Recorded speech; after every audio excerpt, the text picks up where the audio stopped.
certainty, recalls us to the best of ourselves. It details for us the basis of good society. It brings us beyond the roiling headlines of the day to a consciousness of the little things that make for human community, healthy families, moral maturity, and personal peace and happiness. But to do that, it takes us back to the thinking of the 6th century. It translates a moment of social upheaval for us and identifies a point of spiritual eruption, the impact of which still marks the world. Most importantly of all, it asks whether or not the ideas that lifted eras before us out of darkness might be exactly what we need now to restore our own best selves in the here and now. The document this book expounds as a guide for modern living is Benedict of Nursia's Rule for Monastics. Written in the 6th century, it is still one of the preeminent spiritual treatises, a veritable guarantee of the good life. But why? Because of its glorious, even extreme asceticism? No, though it certainly models self-control. Because of its rigorous prayer life? No, despite its commitment to regular and profound immersion in the mind of God. Because of its demanding solitude and silence?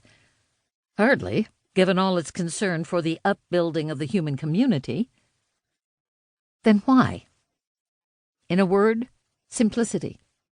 Because of its attention to our undying desire to be truly happy. It describes for us what it takes to create genuine human community. It challenges us to find balance in the face of destructive competition. It encourages us to sharpen our commitment to cultivate the meaningful in life. It enables us to renew in ourselves the appreciation of humility in a world of narcissistic excess.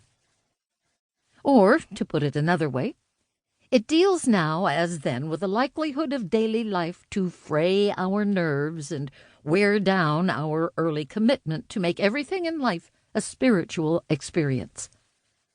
Indeed, who among us does not need a spiritual path to lead us through the undergrowth of modern life, to heighten our consciousness of the sacred in the secular, to become whole?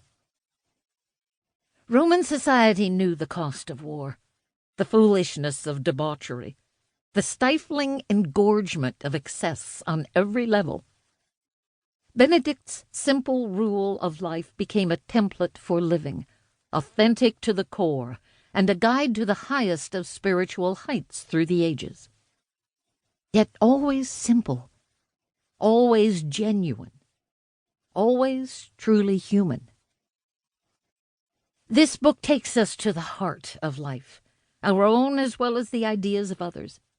Judith Valente gives us the opportunity to plot our own lives and struggles against that of an ancient spirituality that has been the basis of life for thousands in the last 15 centuries, and is a torch for many still. It is a book worth listening to. Better yet, it is a book worth thinking about. Joan Chittister, Order of St. Benedict, author of The Rule of Benedict. Chapter 1. Yearning for Life. On beginning. Is there anyone here who yearns for life and desires to see good days? From the prologue to The Rule of St. Benedict.